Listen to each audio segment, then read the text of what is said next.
The executive order gets rescinded. One good thing you'll rescind that one too? One good thing you'll rescind the Dream Act executive order. You're going to have to. DACA. We have to make a whole new set of standards. And when people come in, they have to come in. You're going to split up families. Chuck, you're going to deport children. Chuck, no. We're going to keep the families together. We have to keep the families together. But you're going to keep them together out? But they have to go. What if they have no place to go?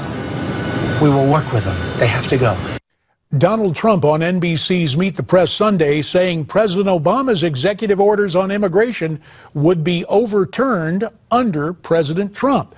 Mr. Trump also released his plan for immigration reform on his campaign website over the weekend. In it, he details several key points, including a need to build that wall along the Mexican border, as well as tripling the number of ICE officers. For more, let's turn to our panel. First, from Newsmax Washington, my old congressional colleague, Michael Patrick Flanagan, who is now president of Flanagan Consulting, and also checking in via Skype from Washington, Ari Rabin-Havt, host of The Agenda on Sirius XM Radio and a former advisor to Senate Minority Leader Harry Reid. Gentlemen, thanks for making time here on Newsmax Prime. Now, I'm interested, Michael Patrick Flanagan, on what Donald Trump is outlining there in terms of reunifying families in their country of origin. Is that going to be effective for him on the campaign trail? I think it'll be incredibly effective on the campaign trail. But I think it's interesting that how he takes the subject and doesn't give you a whole lot of definite things about it, because I think he innately understands that this is an issue for Congress. Presidents shouldn't be in the business of having executive orders and imperial edicts to make policy for the nation. This is the people's business. And Congress has been woeful in making policy, but a president needs to look back to Congress and say, give me some useful policies. And if he's got some suggestions and outlines for that, I think Congress would be very receptive to the things that he said today. Ari, somehow I'm guessing you don't think much of the Trump plan. No, I think it's 1,900 words of drivel, frankly.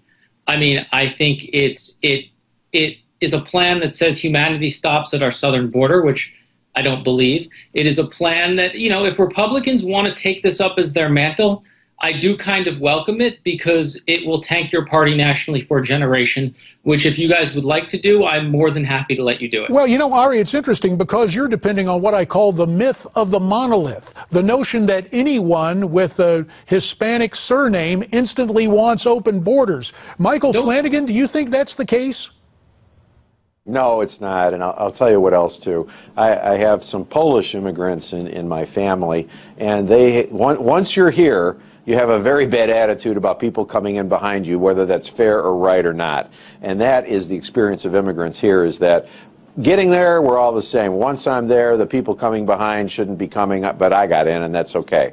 It might be incredibly unfair, but it's real. And I'll tell you that the Hispanic population here in the country has a much harsher view than MALDEF and others would have you believe. Well, and there's a situation where this continued illegal immigration thwarts the orderly legal process of immigration.